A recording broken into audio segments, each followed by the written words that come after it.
Wesh les gars, bien ou quoi? Tranquille? Vous allez voir la petite télé de Guadalajara, on va vous la faire montrer, hein. Elle est bien, hein. Voilà, il y a de la merde à la télé.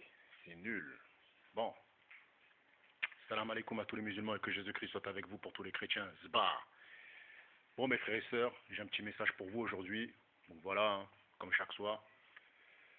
Donc mes frères et sœurs, on va vous parler de la femme stérile, l'homme stérile et toutes les personnalités dans le monde qui n'ont pas de, voilà, qui peuvent pas avoir des enfants, qui vont voir des médecins, qui vont voir des chimiothérapeutes, qui vont voir je sais pas quoi, des scientifiques ou de la merde, mes frères et sœurs, pour essayer de sortir de cette maladie, parce que pour eux c'est une maladie, mais moi je vais vous dire un truc, mes frères et sœurs, pour moi ce n'est pas une maladie, mes frères et sœurs. Pour moi ce n'est pas une maladie, mes frères et sœurs. Dans le Saint-Coran, on trouve des femmes stériles. Dans le livre de la Bible, on trouve des femmes stériles. Dans la Torah, on trouve des femmes stériles et des hommes stériles, mes frères et sœurs. Et dans chacun de ces livres-là, mes frères et sœurs, que ce soit la Torah, la Bible, ou l'Évangile, ou le Coran, il faut savoir que voilà, que dans chaque livre-là, mes frères et sœurs, Dieu le dit, j'ai fait cette femme stérile. C'est écrit comme ça. Cet homme-là, je l'ai fait, voilà, fertile, et cet homme-là, je l'ai fait stérile. Cette femme-là, je l'ai fait fertile, cette femme-là, je l'ai fait stérile. Vous comprenez? Donc, il ne faut pas mettre ça dans les mains de la poisse, ou dans les mains de, voilà, du malheur, ou dans les mains ou on va dire dans les mains de la descendance, parce que parfois je sais pas moi, dans les anciennes générations, ta mère, elle était stérile, ou enfin, on va pas dire ta mère était stérile puisque t'es né, mais on va dire, je sais pas, il y a eu des gens dans ta famille qui ont été stériles, et toi tu dis, ah, c'est peut-être j'ai attrapé ça par rapport à ça. Non. La stérilité, mes frères et sœurs, vient de Dieu, ça veut dire en fait, c'est une épreuve de Dieu, et ça veut dire tout simplement, mes frères et sœurs, qu'il faut se rapprocher de Dieu. Donc, femme stérile, homme stérile, jeune stérile, tous ceux qui n'arrivent pas à faire des enfants, mettez-vous dans la tête, c'est parce que il vous aime. Moi, selon moi, c'est parce que Dieu vous aime. Je vais vous dire pourquoi, parce que tout simplement, voilà, je vais vous raconter une histoire voilà, c'est biblique, c'est dans la Bible, c'est dans le Coran, voilà, c'est dans la Torah, donc c'est ouais, dans la Torah, c'est dans la Torah aussi, donc voilà.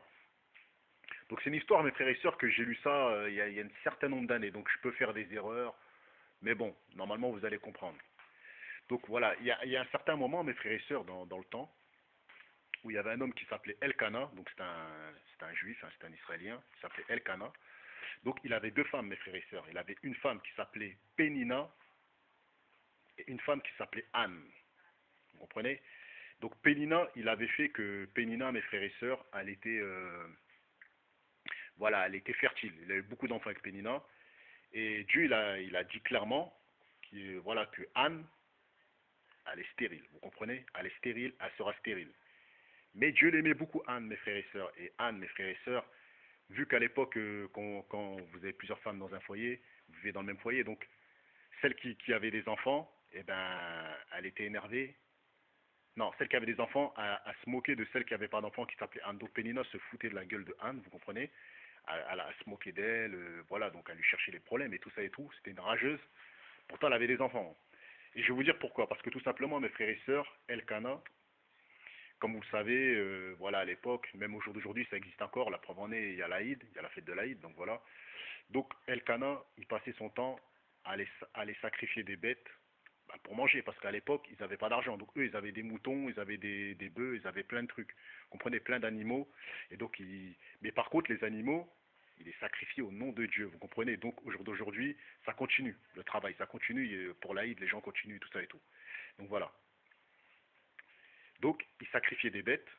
Et quand ils sacrifiaient des bêtes, mes frères et sœurs, il donnait plus à manger à sa femme qui était stérile, vous comprenez?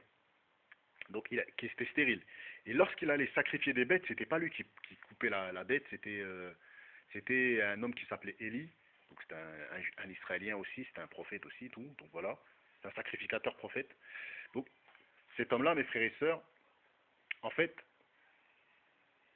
comment dire, quand il sacrifiait la bête, il disait à Élie voilà, que j'étais à Élie, quand il sacrifiait la bête, il disait à Elkana de faire des vœux à Dieu, tout ça et tout. Donc, Elkana, qu'est-ce qu'il faisait comme vœu? eh ben, que sa femme soit enceinte, vous comprenez?